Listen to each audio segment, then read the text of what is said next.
This is the deepest place on Earth. It's a trench in the Pacific Ocean that stretches from Japan all the way to the Philippines. It's called the Mariana Trench, and it's so deep that if you dropped a piano into it, it would be completely crushed.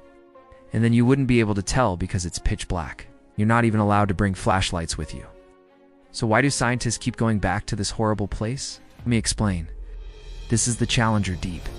It's the bottom of the Mariana Trench, and it's around 11,000 meters deep, almost 36,000 feet. To put this into perspective, that's deeper than the tallest building on the planet, the Burj Khalifa, which stands at 828 meters tall. That's literally just a rounding error compared to the Challenger Deep. At this depth, water pressure is over 1,000 times greater than the pressure we experience at sea level. That's like having an elephant standing on your head all day every day. Anything that gets too close to the bottom of the Mariana Trench gets completely crushed and turned to a pancake.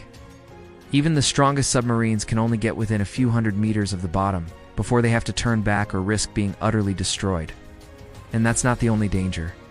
Down there, it's always pitch black and freezing cold, around negative 1.5 degrees Celsius. There's no light down there at all, not even a little bit.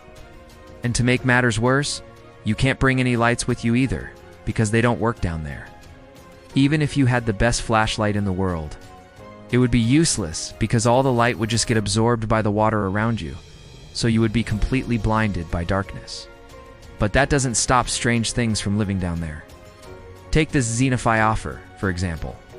They're huge single-celled organisms that are found in the Mariana Trench. They're literally invisible to the naked eye. But when you look at them under a microscope, they look like something straight out of an alien planet. This one was found at a staggering depth of 7,200 meters below sea level. That's deeper than the deepest mine on Earth. Then there's this creepy-looking sea spider. These are actually arachnids, but they look nothing like your typical spider. They're found all over the ocean floor, and they feed off decaying matter that falls from above. Then there's this guy. What even is this thing? Well, it's a type of crustacean, but it's been so mutated by its deep-sea environment that it looks absolutely bizarre. All these animals have had to adapt to survive in such extreme conditions. And many of them have been found nowhere else on the planet. But sadly, many deep-sea creatures die before they're ever discovered. Take this anglerfish, for example. You may have seen them before. They're those fish that have a little light on their heads to lure in prey. But here's the terrifying truth. These fish aren't born with the light on their head. Instead, they have to steal them. They do this by biting other deep-sea creatures and attaching themselves to their heads. Then they wait until their host dies before ripping the light off and making it their own. It's like something out of a horror movie, but that's just the reality of the deep sea. It's hard to explore the Mariana Trench because of the incredible pressure, freezing temperatures, and complete darkness. But another reason is because it's so creepy. Many scientists and divers who have visited the trench report hearing strange sounds that they couldn't identify. And some even reported seeing strange lights and shadows moving in the darkness. Some have even claimed to see strange underwater creatures that defy explanation.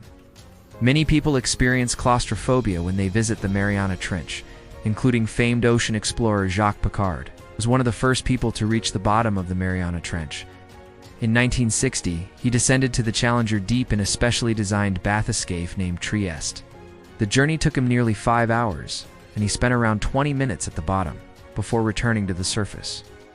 But he said that he felt a sense of claustrophobia while descending through the water. He also said that the immense pressure made it difficult to breathe. When he finally reached the bottom, he said it was a strange and eerie place. He saw no life and heard no sound. He described it as a place of silence and solitude. He also said that he felt a sense of isolation and loneliness that he had never experienced before. You might be wondering, how much does it cost to travel to the Mariana Trench? Well, let me tell you, it's not cheap. Just ask Victor Vescovo, a billionaire who became the first person to reach the bottom of the Mariana Trench twice. His first dive in 2019 cost an estimated $5 million. And his second dive in 2020 cost an estimated $10 million. Traveling to the Mariana Trench is expensive for a number of reasons. First of all, you need a special ship equipped with a deep-sea submersible.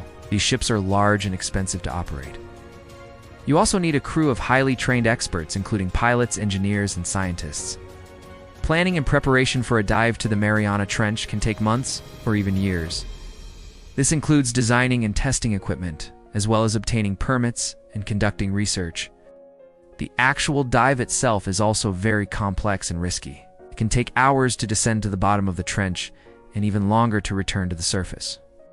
There is always the risk that something could go wrong during the dive, such as a mechanical failure or a change in weather conditions. If something goes wrong, it can be very dangerous for the people involved. Because of the high costs, risks, and technical challenges involved, there have only been a handful of manned missions to the bottom of the Mariana Trench. As a result, we still know very little about this extreme environment. But despite all the dangers, scientists keep going back to the Mariana Trench because they are driven by curiosity and the desire to understand our world better.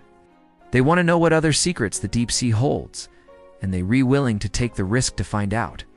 In 2019, Victor Vesevo became the first person to reach the bottom of the Mariana Trench twice.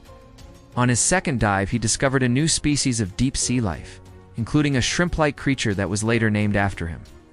He also found a new rock formation that was previously unknown. Vesevo's dives were part of a larger project called the 5 Deeps Expedition, which aimed to explore all of the world's deepest ocean trenches. But not everyone is convinced that exploring the Mariana Trench is worth the risk. Some people believe that it's simply too dangerous and that the potential for disaster is too great. They argue that the risks to human life and the environment are simply not worth the potential rewards. So what do you think? Is it worth exploring the Mariana Trench again? Would you go down there? Let me know in the comments below. If you enjoyed this video, stay tuned for more. Thanks for watching.